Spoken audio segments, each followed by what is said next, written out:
di Polandia dan juga sebagai digital ambassador-nya Nafa ini adalah salah satu agensinya untuk Polandia memasarkan pendidikan ke luar negeri seperti itu. Dan salah satu tamu kita salah satu kapolri di bidang finansial kita sudah tahu ya Pak Edi Versanti sebagai kapolri akuntansi di ya itu. Oke, kita langsung saja untuk tamu kita yang pertama dengan Mas Jeffrey. Gimana Mas Jeffrey, sudah hadir? Saya bisa mendengar Mas Jeffrey. Dia sudah hadir. Selamat siang. Oke, dari Mas Jeffrey bisa dijelaskan Mas Jeffrey ini menjelaskan sedikit terkait perkuliahan kondisi pandemi yang ada di Polandia, situasi terkini sekarang Mas Jeffrey. Oke, kalau mulai semuanya selamat pagi waktu Polandia dan selamat siang pada semua, selamat siang juga buat Pak Edi Versanti. Siang Kak. Situasi terkini di Polandia memang untuk studi kita semua sudah mengerjakan studi secara online, secara keseluruhan, dan memang sejauh ini belum ada pemberitahuan resmi lagi apakah kampus diselesaikan dengan metode online. Sejauh ini hampir semua kegiatan perkuliahan yang memungkinkan dilaksanakan secara online melalui platform yang sudah disediakan oleh kampus. Mungkin kalau situasi studi sejauh ini sih begitu. Terima kasih Mas Jeffrey. Nah, sekarang kita agak lebih komparatif untuk dari Pak Heri Aksandi sendiri ini bagaimana perkuliahan di Indonesia, salah satunya di UMT gitu Pak, di situasi kondisi pandemi seperti ini. Terima kasih. Bisa dengar? Iya Pak, maksudnya. Ya, Waalaikumsalam warahmatullahi wabarakatuh. Pagi untuk teman-teman yang di Jogja, jam berapa? Jam 8 ya? Jam 8 Pak ya. 8. Ayuran puasa berapa jam? Kurang lebih 17 Pak. Dari 17 sampai 18 ya. Ya, sama menjalankan berpuasa. Polandia yang menjalankan berpuasa yang lebih aman, semoga sehat selalu ya, di sini ya, jaga diri ya. Polandia karena kita jauh dari keluarga. Selamat siang buat teman-teman mahasiswa mahasiswi akuntansi. Siang Pak. Tentu saja ya saya menjelaskan perkuliahan pasca ditetapkannya pandemi COVID-19 di Indonesia. Memang agak telat mungkin ya kalau Indonesia ditetapkan pandemi COVID-19 ini di akhir Maret ya, gitu ya, baru ditetapkan yang namanya PSBB. Juga hal ini memaksa seluruh kampus yang ada di Indonesia, khususnya Universitas Muhammadiyah Tangerang, untuk mengkondisikan hal ini, di mana proses perkuliahan yang tadinya proses secara tatap muka maka dilakukan sistem perkuliahan online. Dan ini pun perkuliahan online ini pun memang menemui banyak kendala ya. Nah, sebetulnya kita masih sangat asing yang namanya perkuliahan online. Mungkin hanya 1-2 dosen saja ya sebelum pandemi ini menjalankan perkuliahan online, dan itu pun menggunakan belum interaksi secara tatap muka. Paling platform online itu ya contoh seperti Edmodo gitu ya, kalau di Indonesia itu sebelumnya banyak menggunakan Edmodo yang tidak ada proses pembelajaran secara tatap muka. Tapi karena adanya COVID-19 ini, maka muncullah platform baru yang namanya Zoom.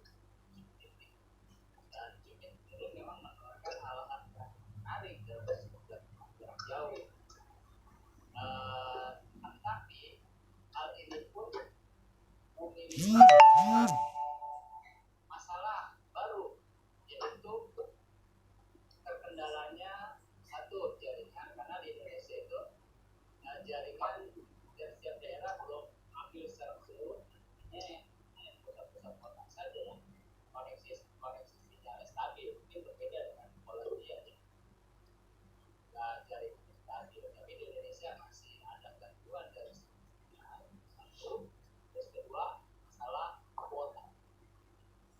kuota ini penggunaan subsidi itu memang agak kembali, karena berdasarkan pengalaman saya dan dosen-dosen itu, ketika melakukan pembelajaran online dengan Zoom, maka banyak proses pendidikan itu tadi sinyalnya.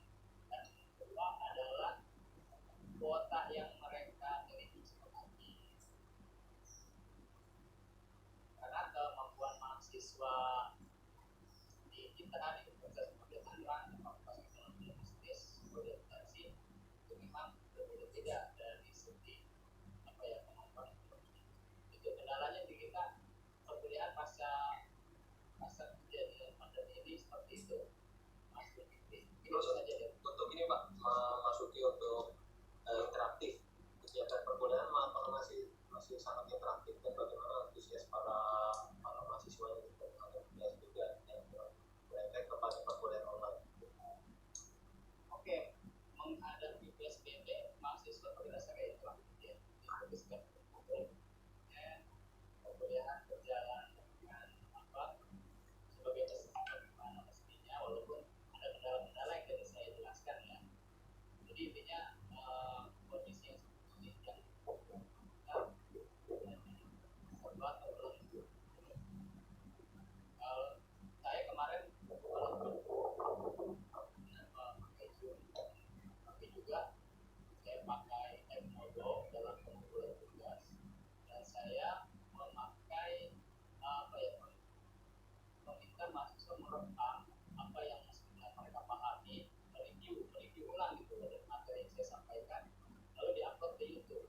Nah, dari situ saya bisa menilai apakah materi yang saya berikan itu bisa mereka pahami atau tidak dengan cara mereka menjelaskan kembali atau mereview apa materi yang sudah dibahas.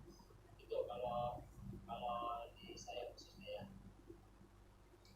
Oke, terima kasih Pak Arif.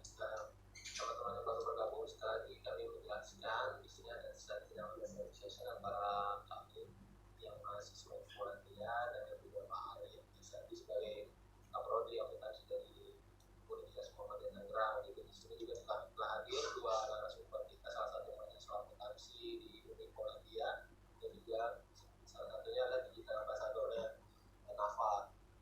Teman-teman sudah kenal dari Mas Deli. Nah, ini kita masuk di Mas Iqbal, gimana kondisi terkini atau jelaskan perkuliahan yang Mas Iqbal dengan kendala-kendalanya seperti itu. Oke, teman-teman, assalamualaikum ya. Assalamualaikum warahmatullahi wabarakatuh buat teman-teman yang berusia Pak Ari Sandi. Waalaikumsalam warahmatullahi wabarakatuh. Ya, seperti itu Suhadi ada ini dapat dari Guru Susilah setelah juga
assessment. Kalau misalnya itu assessment di kelas itu berubah jadi ke pergantian project. Jadi dikasih project untuk project investment atau project apa itu banyak jadi juga selama pandemi hal yang kita alami sih itu buat kerjaan projectnya lebih banyak. Terus kurang lebih itu sih basically bersama sih semuanya intinya di Zoom. Kesusahannya kita lebih susah sekarang buat dekat sama dosen karena kadang-kadang koneksi juga agak lancar dibandingin sama komputer. Kalau komputer itu koneksinya jelek, komputer lebih jelek. Jadi kadang harus putus, apalagi Zoom kan cuma bisa 40 menit lebih kan. Jadi setiap kali kita harus masuk lagi seperti itu kayak gitu sih. Kendala di sini bagian learning progress-nya dari student buat belajar dari yang biasanya kita di kelas kita lebih cepat nangkap dan kita lebih lambat sih. Itu aja sih kalau ini sih. Jadi Mas Iqbal sendiri ketika mengalami masa pandemi ini, apakah komputer itu tercapai atau komputer dari silabus atau pelajaran ada perkuliahan tersebut? Alhamdulillah sih tercapai ya, walaupun agak lambat cuma tercapai karena jujur akuntansi itu kan buat pelajaran akuntansi itu kan semata mata teori ya, dan perlu namanya praktek. Apalagi ya kayak misalnya saya dulu belajar akuntansi di Indonesia waktu saya satu itu kebanyakan harus praktek gimana kita keuangan, gimana dengan periksa laporan keuangan dari perusahaan efek itu gimana. Jadi kayak di sini itu setelah pandemi itu jadi kesusahan karena kurangnya dari praktek. Jadi selama pandemi ini kita dapat cuma teori gitu sih. Jadi silabusnya itu tercapai, tapi balik lagi kita harus self learning lagi gitu loh. Karena kita terima teori kita terus gimana sih prakteknya di laporan keuangannya gitu sih. Oke, terima kasih Mas Iqbal atas penjelasannya. Ini balik lagi ke sekarang kita balik ke bidang akuntansi nih Pak. Untuk Pak Ari Hasani sendiri yang ini kita mau tanggapannya karena expert di bidang akuntansi. Kalau bisa jelaskan sendiri Pak, akuntansi secara umum gitu. Ya, akuntansi secara umum ya. Iya. Gambaran akuntansi itu sebenarnya kan produk akhirnya laporan keuangan ya. Nah, laporan keuangan ini kan yang nantinya menggambarkan kinerja perusahaan, ya.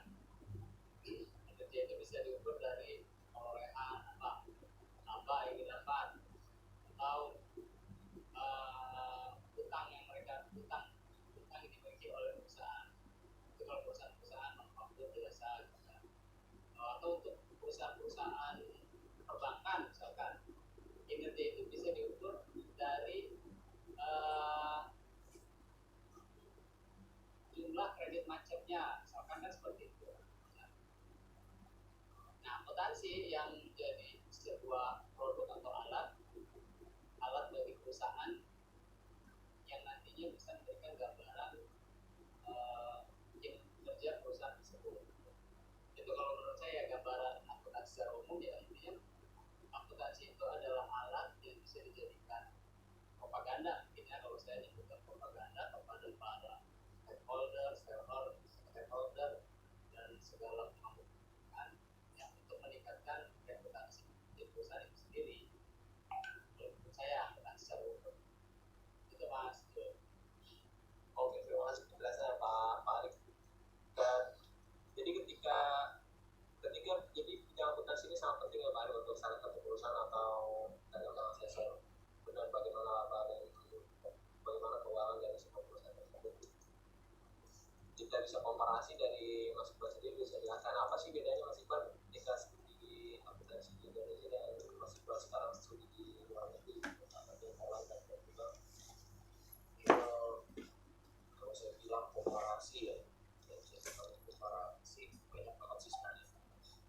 sisi itu.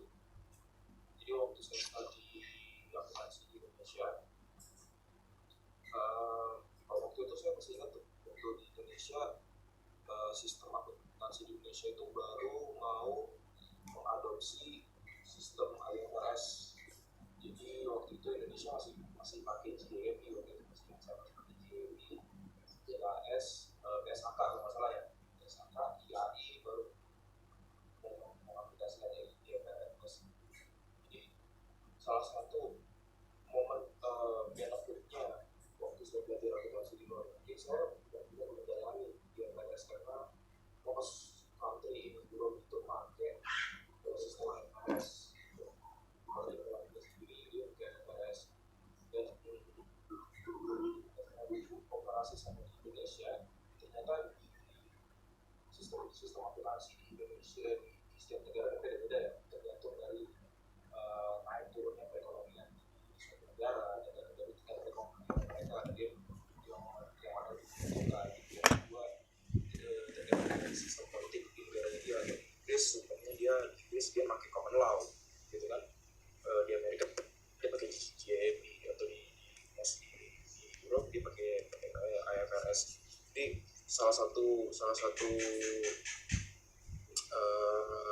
poin positifnya buat belajar akuntansi di luar negeri, benar-benar lebih mendalami sih, apalagi pada pas momen saya itu juga lebih penting karena di Indonesia baru mengadopsi IFRS. Ketika saya pindah ke Europe, saya benar-benar mendalami banget nih IFRS gitu loh. Di Poland ini kan mengadopsi IFRS, walaupun dia punya sistem akuntansi sendiri, saya lupa namanya, itu kan, jadi itu sih, jadi lebih mendalami sistemnya sih. Ada perbedaan signifikan nggak Mas antara beberapa sistem tersebut? Sebenarnya sih nggak ada perbedaan signifikan sih. JMI sama IFRS itu basically sama, cuman bedanya ketika yang beda. Jadi waktu di Indonesia saya masih pelajari JMI itu, dia contohnya nih ya, di laporan keuangan itu aset di JMI itu nggak dijabarkan. Kalau di IFRS itu lebih dijabarkan, kayak non current dan current asset. Jadi lebih itu sih, lebih bedanya sih perubahan laporan keuangan yang dulu saya pelajarin itu ketika saya sampai di Eropa harus saya ubah lagi, harus terbiasa dengan peraturan yang baru gitu. Itu sih komparasinya sih itu. Atau misalnya contohnya gini, contohnya itu ketika belajar di Eropa saya lebih paham masalah-masalah kompleks secara akuntansi. Contohnya gini, evaluation aset gitu. Dari banyak, contohnya di Jerman ini banyak pengusaha yang memindahkan asetnya Jerman ke Poland. Kenapa? Karena di Poland ini mata uangnya masih memakai currency yang zloty, lebih rendah daripada mata uang euro. Jadi untuk pengusaha di Jerman, mereka ini lebih menguntungkan kalau mereka pindah di Poland. Jadi sebelum mereka kalahin sama orang Prancis atau orang Belanda, mereka lebih ngambil langkah itu untuk mendapatkan asetnya mereka di Poland. Nah, jadi ketika memakai sistem IFRS, ya itu kan dia mengenal yang namanya revaluation ini. Nah, ini yang harus mendalami. Kalau saya belajar di Indonesia, JMI itu nggak mengenal revaluation-nya, JMI itu mengenal revaluation, cuma dalam bentuk yang berbeda. Ketika saya sampai di Eropa, ternyata revaluation yang dipakai itu berbeda. Jadi saya harus lebih terbiasa dengan sistem yang baru. Tapi untungnya Indonesia sekarang udah mulai mengadopsi IFRS ya, kalau nggak salah dari tahun 2011 ya.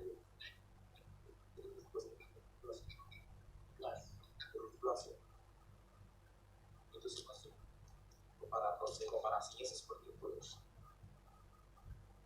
Oke, terima kasih banget atas penjelasan dan penjelasan. Cukup untuk saya sendiri awal bikin akuntansi, tapi cukup jelas mengenai akuntansi. Apa bedanya antara akuntansi dengan luar negeri dan sistem finansial kita miliki di Indonesia. Basically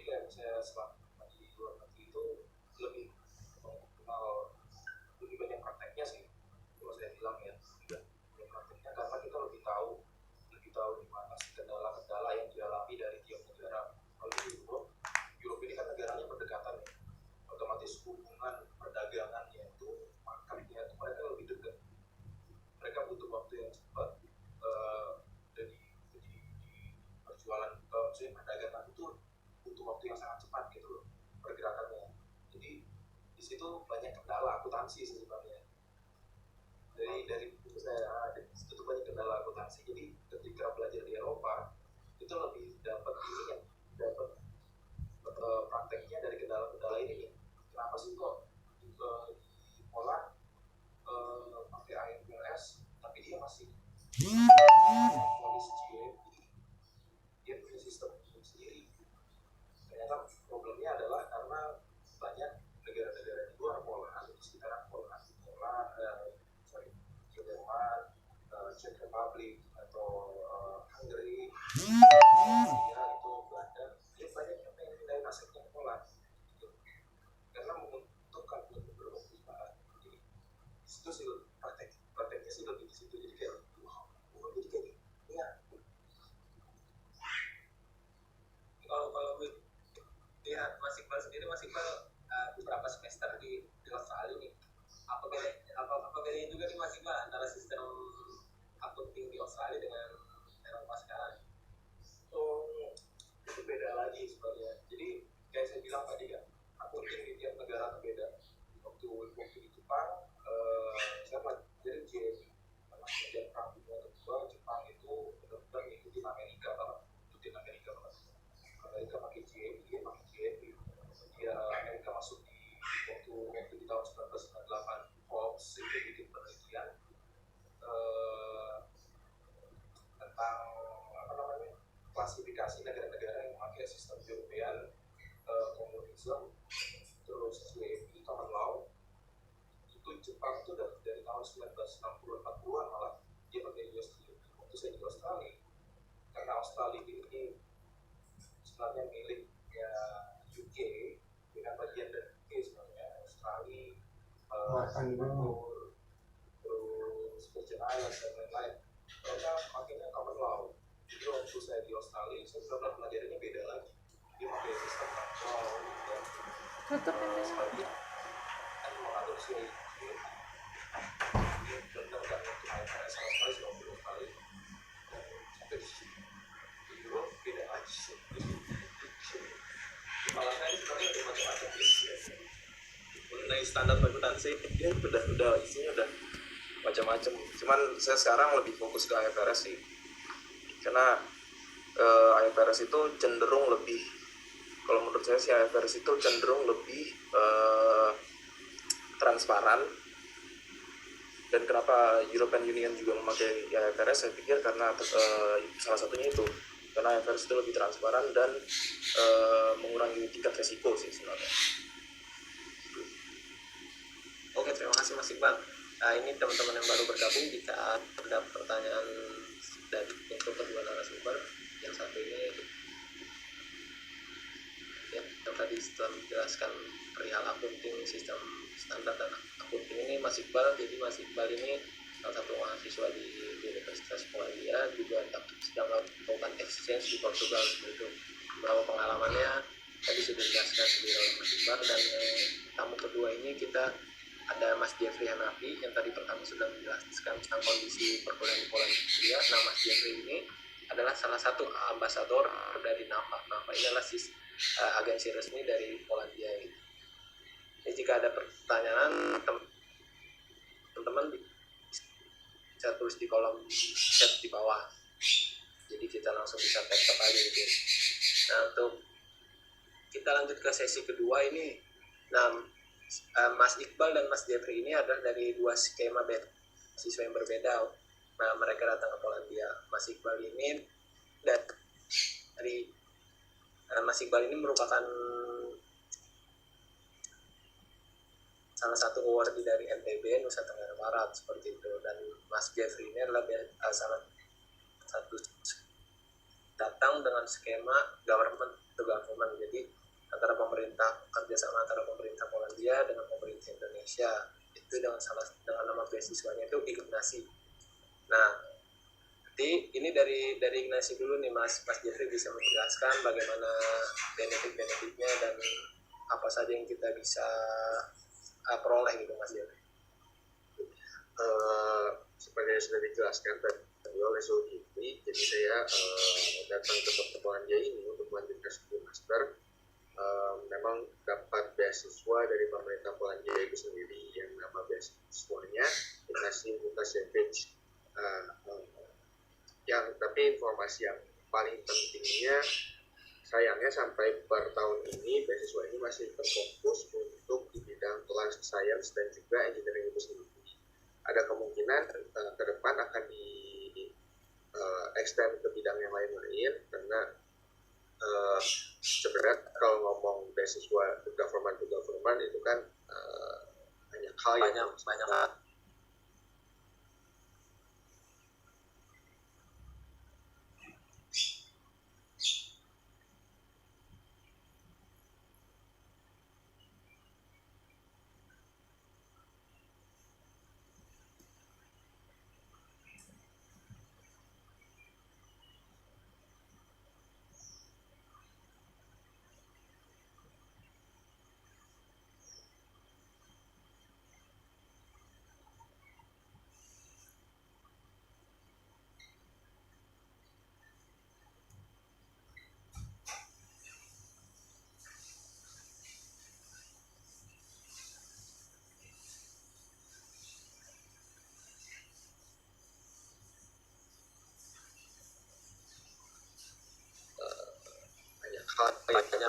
banyak kita produknya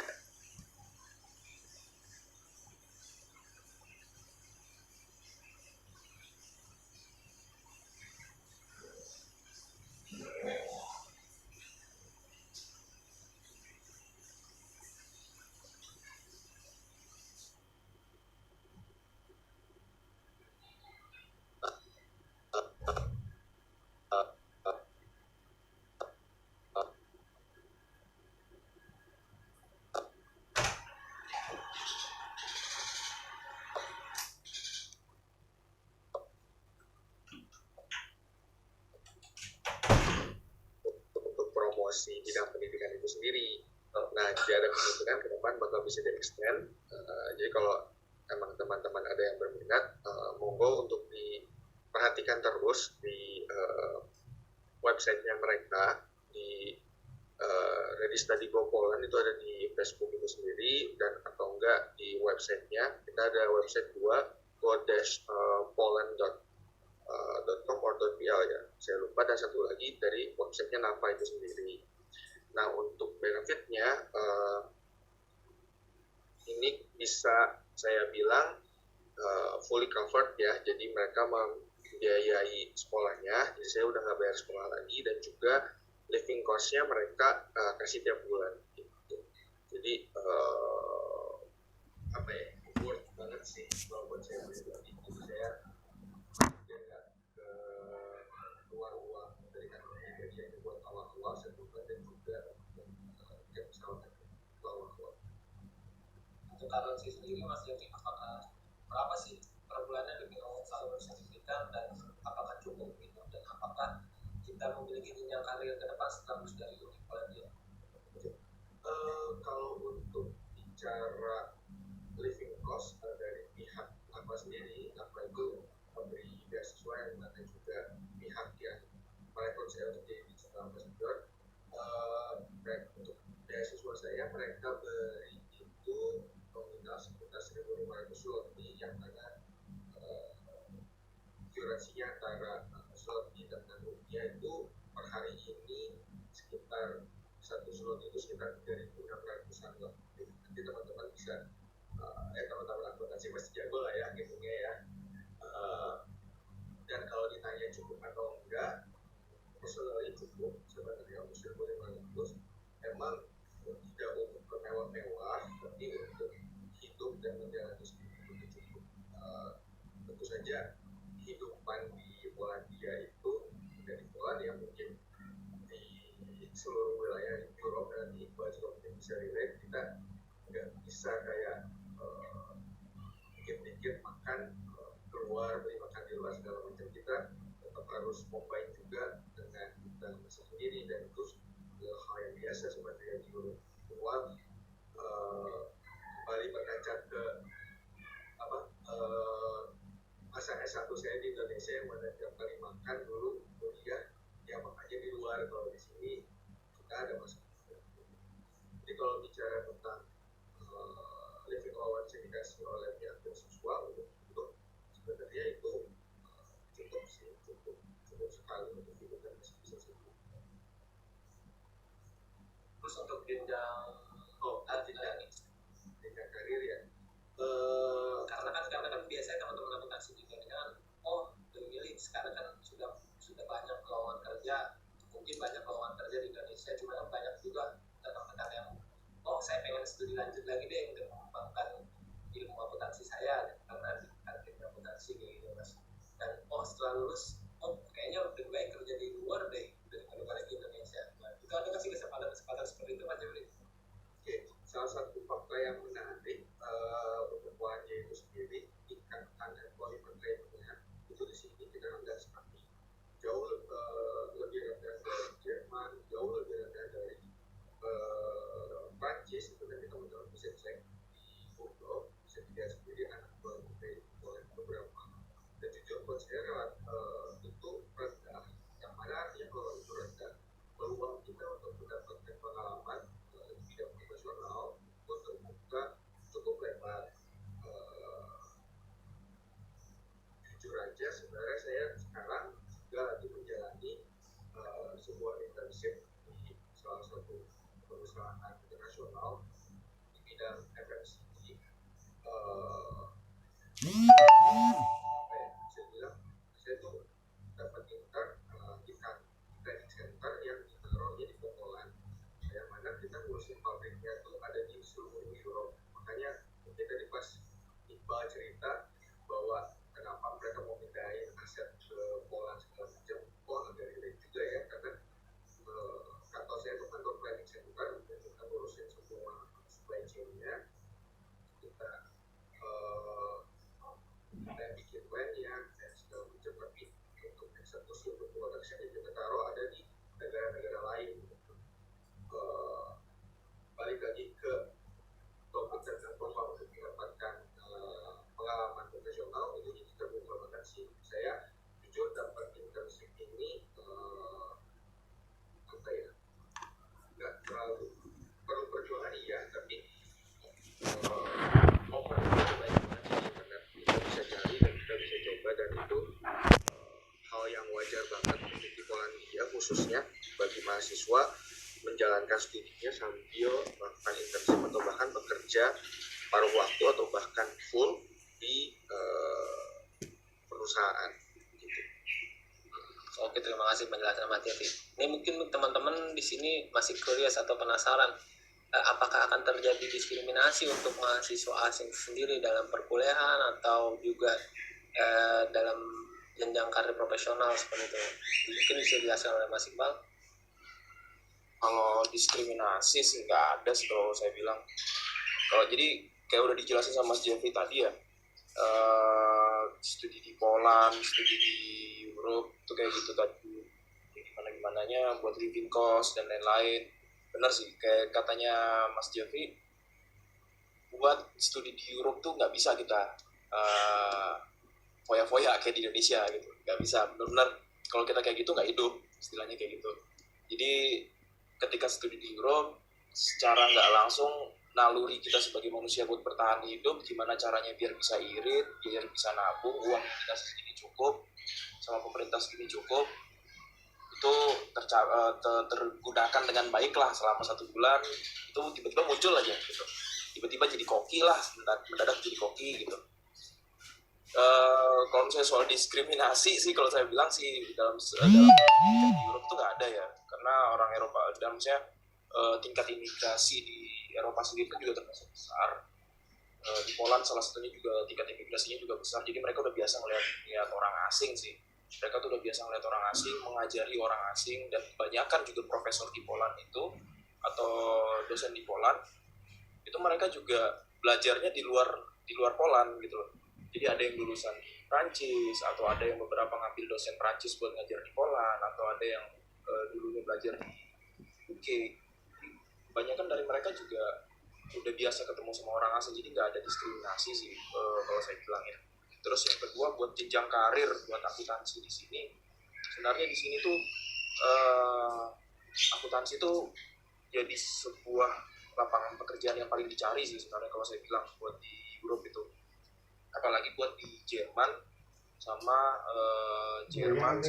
Spanyol sama Italia. Kenapa? Karena seperti kita tahu, walaupun Europe ini satu, mereka ini tapi saling membenci satu sama lain. Mereka ini juga bersaing satu sama lain. Kayak contohnya Spanyol sama Prancis, mereka ini saling benci satu sama lain. Walaupun mereka ini, oh iya kita di European Union jadi satu, tapi mereka ini membenci. Mereka gimana caranya? Pokoknya saya harus lebih baik dari Prancis atau Portugal harus lebih baik dari Spanyol. Jadi mereka itu lebih saya karena sekarang itu mau masuk ke industrial age 4.0 ya, terus 4.0 ya, 4.0. Jadi dibutuhin nih yang namanya akuntan-akuntan yang lebih profesional, dicari kayak perusahaan kecil masuk ke salah satu perusahaan pentingnya butuh akuntan yang baik gitu. Jadi kalau saya bilang buat diri sendiri sebenarnya ke bidang yang sangat bagus juga sih buat belajar aplikasi ini, karena jenjang karirnya itu bagus juga sih. Itu akuntan yang baik yang gimana bisa mengadopsi sistem ini untuk di industrialis 4.0 seperti bilangnya. Jadi terus mereka kayak Mas Jeffrey bilang mungkin rata-rata sih mahasiswa di sini juga dapat internship juga, kelas juga dapat internship. Insya Allah mungkin kalau bulan depan tidak lagi saya ke Italia jauh di sana jadi akuntan juga.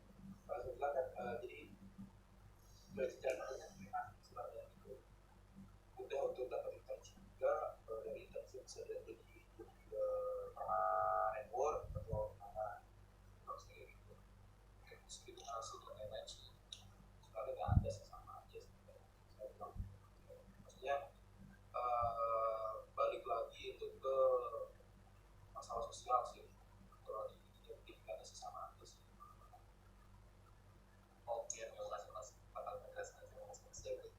Ya ini juga sekedar kalau teman mungkin ada baru bergabung, kita sedang melakukan sharing session antara Ustaz yang penjelasan dari Mas Iqbal, salah satu mahasiswa kompetensi di Kolombia, dan juga tadi yang pertama kali adalah Pak Mas Jeffrey sendiri, mungkin juga salah satu mahasiswa di Universitas Kolombia di bidang otomasi robotik, dan juga sekarang sedang diberikan amanah sebagai digital ambassador dan Pak. Nah, untuk penjelasan sedikit, Mas Iqbal juga ini adalah salah satu mahasiswa yang bawa keluarganya gitu teman-teman. Jadi Mas Iqbal ini sudah berkeluarga dan bawa keluarganya sedang di Eropa. Jadi semua tuh memiliki kemungkinan dan sangat besar untuk kita berharap atau meneruskan cita-cita kita juga teman-teman yang memiliki cita-cita berkuliah lanjut lagi ke luar negeri, yuk silakan semangat. Nah ini terkait mungkin jika teman-teman ada pertanyaan tolong sampaikan di komentar ya, kolom chat di bawah. Jadi waktu kita kurang lebih 20 menit lagi, ada baiknya kita maksimalkan waktu yang ada. Terkait kualitas pelajar sendiri nih Mas Rizky, kualitas pelajar kualitas Indonesia, maksudnya lulusan Indonesia dan tapi saya rasa sih nggak ada bedanya jika itu tadi ya kan, bahkan untuk meneruskan studi lanjut dan itu tidak terkecuali dari yang lulusan luar negeri dan maksudnya lulusan yang negeri PTN maupun swasta. Nah, bisa jelaskan sendiri Mas Iqbal ini adalah salah satu lulusan dari PTS di Indonesia dan juga Mas Jeffrey adalah satu PTN di Indonesia. Jadi semua itu memiliki kemungkinan untuk kepada kita. Nah, yang ingin saya sampaikan itu gimana Mas Iqbal dan Mas Jeffrey, kalau memberikan tips kepada teman-teman ini. Karena kerja seperti dia bilang itu bukan lebar, bedanya kita yang mahasiswa adalah karena kita malas sekali itu PR pertama tuh, malas ya pertama itu. Jadi kemungkinan tuh banyak tuh, kemungkinan tuh bukaan kemungkinan lebar seperti itu. Saya lulusan PTS salah satu perguruan tinggi swasta di Jogja,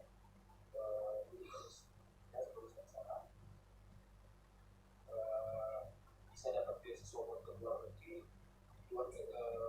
kemungkinan belum dapat beasiswa Erasmus lagi untuk belajar ke tempat lain. Jadi saya udah benar dapat kerja dan uang lagi gitu. Cuman kadang-kadang kita kualitasnya student di Indonesia itu adalah males nyari tahu. Cuma itu saya bilang, cuma itu aja spesifik kualitas student harus sama aja.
Karena saya ingat juga mahasiswa luar negeri, apalagi bagi SMK Europe itu ya terkenal banget sama punctuality, jadi kecepatan waktu. Jadi buat mereka time is money. Jadi ketika mereka telat sedikit bakal jadi problem buat mereka. Ya mungkin buat kalau nggak salah waktu pertama kali saya sampai di Poland ada salah satu teman berkomunikasi kalau kamu janjian sama orang Poland jangan telat sedikit dan kamu harus datang lebih dulu dari mereka, karena kalau misalnya kita telat atau lebih telat dari mereka bakalan tinggal. Bisa berkira sih tingkat hatinya sih beda banget sama kita pintaran sih. Orang Indonesia pintar kok di sini.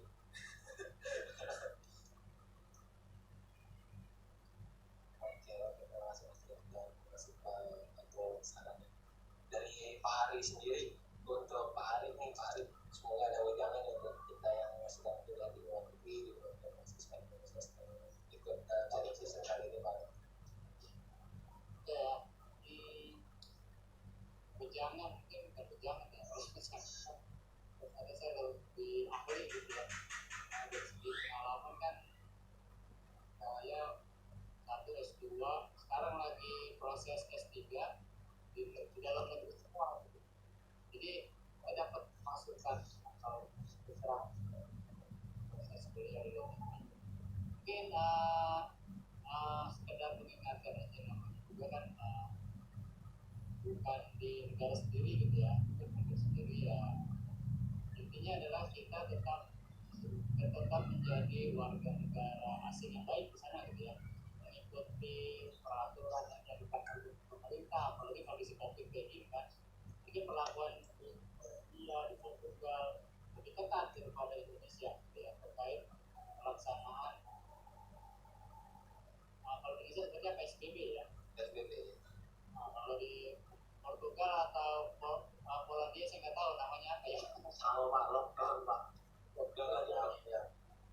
Dan ya intinya itu tetap mengikuti yang ditetapkan oleh pemerintah sana. Namanya budaya berbeda, tentunya kita berpikir apa yang kita lakukan hal yang biasa wajar, tapi menurut mereka itu hal yang kurang ajar gitu ya. Atau misalkan tadi janjian dengan orang Portugal harus datang lebih cepat dari mereka gitu kan. Nah, itu kan berbeda 180 derajat dengan kebudayaan di kita gitu. Kalau kita kan rapat mulai jam 2 tapi di undangannya jam 1, contohnya kan seperti itu. Karena memang budaya telat itu sudah terlalu kuat gitu. Intinya itu aja, mengikuti peraturan yang kita pemerintah ya, menempatkan diri sesuai dengan budaya yang ada di sana. Terus untuk teman-teman yang sekarang ini sharing session dari teman-teman yang kuliah di Polandia dan Portugal bisa menjadi pencerahan ya buat kalian semua. Jangan berpikir hanya puas pada proses pembelajaran selesai S1. Selama bisa ambil beasiswa luar negeri dan ada kemungkinan, dan pastinya memang kesempatan akan selalu ada. Ini tadi Mas Iqbal bilang, bagaimana kita mau mencarinya ya, masih ada peluang. Nah, kalau memang kesempatan itu ada, ambil, jangan sampai enggak, jangan sampai nanti timbul penyesalan. Dulu saya pernah ada tuh tawaran beasiswa ke Cina. Nah, cuma penyakit orang Indonesia itu adalah satu tadi belum ditambahkan ya oleh Mas Iqbal ya. Apa itu Pak? penyakit orang Indonesia itu homesick. Nah itu yang nggak bisa ditawar-tawar. Terus satu yang kedua adalah agak susah untuk keluar dari zona nyaman. Ya, belum berpikir out of the box gitu ya. Nah mereka sudah puas dengan apa yang sudah dicapai di Indonesia. Contoh misalkan kuliah, terus pekerjaan, bagian administrasi, bagian accounting, udah nyaman seperti itu, jalannya seperti itu sampai mereka berkeluarga sampai tua, akan seperti itu. Penyakitnya orang Indonesia tuh agak susah seperti itu, agak susah untuk out of the box, dan kalaupun keluar negeri nggak tahan lama, homesicknya tuh kuat gitu ya. Itu saja sih mungkin masukan dari saya, Mas Jul, itu saja ya. Terima kasih Pak, terima kasih. Terima kasih atas perjalanannya juga untuk masukan kepada kami semua mahasiswa yang mana outputannya pasti harus berbakti pada negeri untuk akademi seperti itu. Lanjut lagi nih untuk teman-teman. Saya mengingatkan lagi kita sesi ini sisa kurang lebih 8-10 menit. Jika ada di sini bertanya kalau belum tuliskan di kolom chat atau langsung komen saja, tidak ada masalah itu nantinya. Jadi nggak usah malu, kita juga sama-sama belajar di sini. Terutama Pak Ari sebagai pengajar. Oke, lanjut lagi ini mungkin masuk ke penjelasan terakhir ya dari Mas Jeffrey dari perkuliahan dia dan bagaimana persyaratannya dan apa saja sih dan bagaimana dan kapan saja dibuka gitu kalau kelas kalau untuk studi di Europe atau khusus di Polandia, sebenarnya kita tuh untuk memulai kuliah kita ada dua, kita bisa mulai sekitar bulan Februari dan juga ada yang normal seperti Indonesia pada bulan sekitar September Oktober yang itu normal. Kalau seperti yang tadi saya bilang, sayangnya untuk sejauh ini memang dari NAFA yang adalah lembaga agensi dari pemerintah Polandia seperti ini yang memberikan beasiswa, belum ada beasiswa untuk memberikan kepada warga negara Indonesia untuk menggunakan akuntansi itu seperti ini. Tidak menutup kemungkinan bahwa ada peluang dari kampus ke kampus. Kita pernah tertutup kemungkinan yang ada itu tempatnya juga menjadi kampus itu sendiri. Dan juga dari pengalaman saya dulu bersama dari teman-teman saya itu ada aja program untuk personal exchange ke Polandia, luar negeri personal Polandia, dimana sudah berpikir pun sos ya satu program exchange. Pak, kok esal karena banyak hal sebenarnya bisa didapatkan dari mencoba studi dan juga hidup di luar negeri itu sendiri. Kita bisa berpikir suatu hal yang berbeda. Kita seperti yang Pak Ari mention tadi, kita bisa berpikir out of the box, kita bisa melihat sesuatu yang baru dan akhirnya berinovasi. Saya bisa pastikan Jeffrey yang hari ini dan Iqbal yang hari ini sudah berbeda pandangannya dengan kita yang dulu masih di Indonesia. Bukan berarti kita berubah jadi jelek, enggak, tapi kita sudah bisa banyak dapat inspirasi gitu. Oh, ada satu hal yang baru nih di sini. Oh, ada yang lain nih di sini kayak gitu. Kita kalau kita bisa menyerap informasi lebih banyak, kita bisa berpikirnya bisa lebih lebih kompleks, yang mana kita bisa dapat keputusan yang lebih baik karena mempertimbangkan banyak hal, yang mana itu bagus sebenarnya untuk pengembangan diri kita ke depannya itu sendiri. Kayak gitu. Jadi nggak menutup kemungkinan kalau ada teman-teman yang berminat untuk melanjutkan studi, salah satunya ke Poland, bisa dicari lebih giat di internet, atau bahkan untuk sekedar exchange yang 1 semester atau mungkin lebih dari 1 semester, atau bahkan untuk program di summer itu sekitar Juni, Juli sampai September itu sendiri, itu biasanya selalu ada. Dan seperti yang Pak Ari mention tadi, ya kalau ada kesempatannya jangan disia-siakan gitu.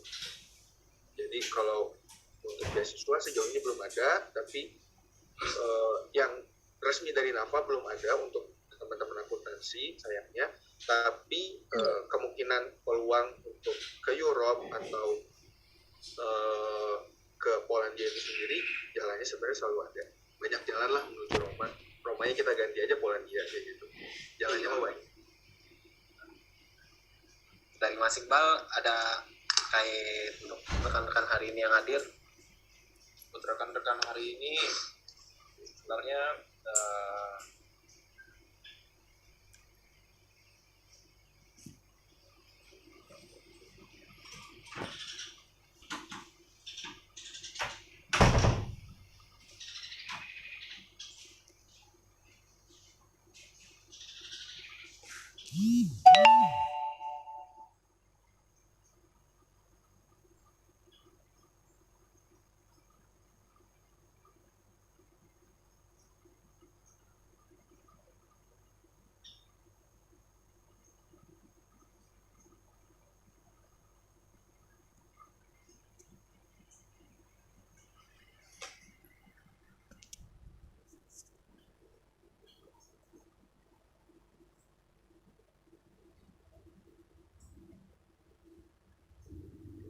itu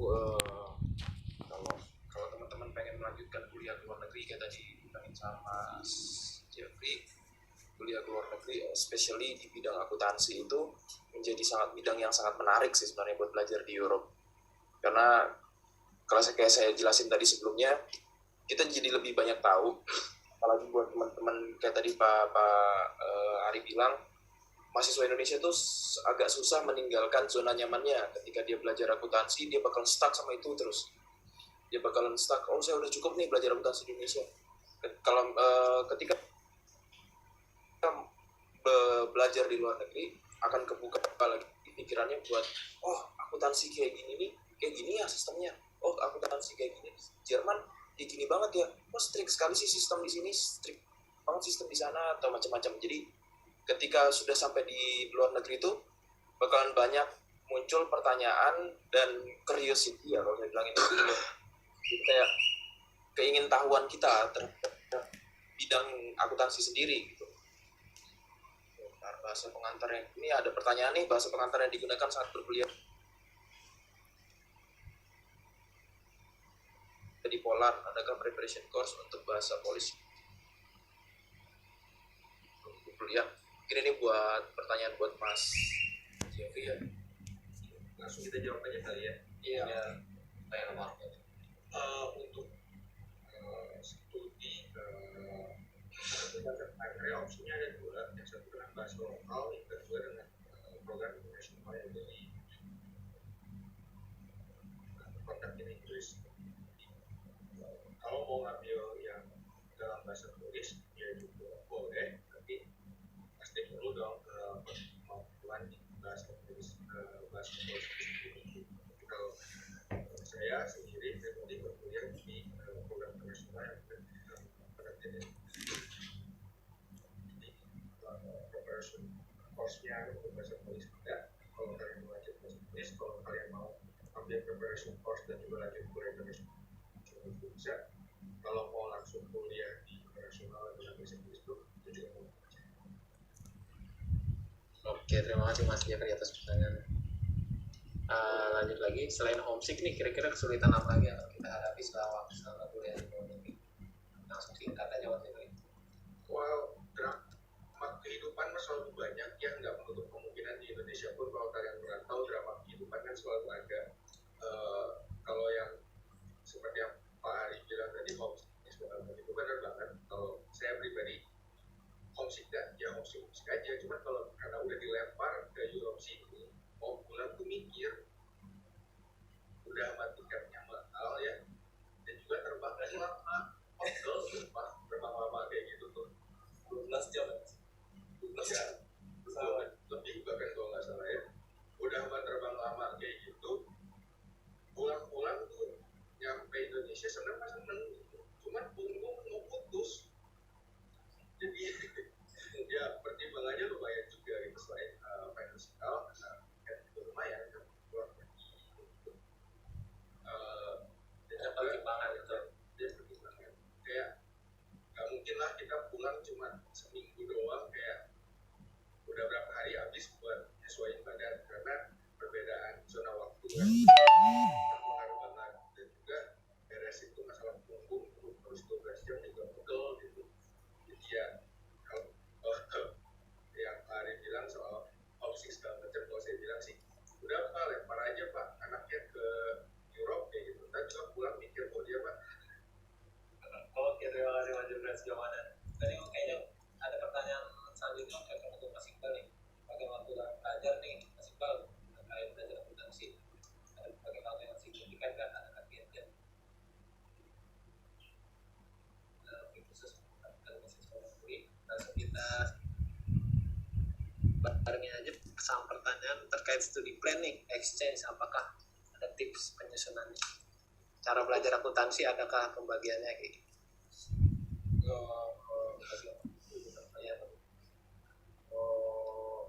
Semuanya sih agak beda di bagian ya kalau saya pikir kebetulan bagian waktu belajar akuntansi itu lebih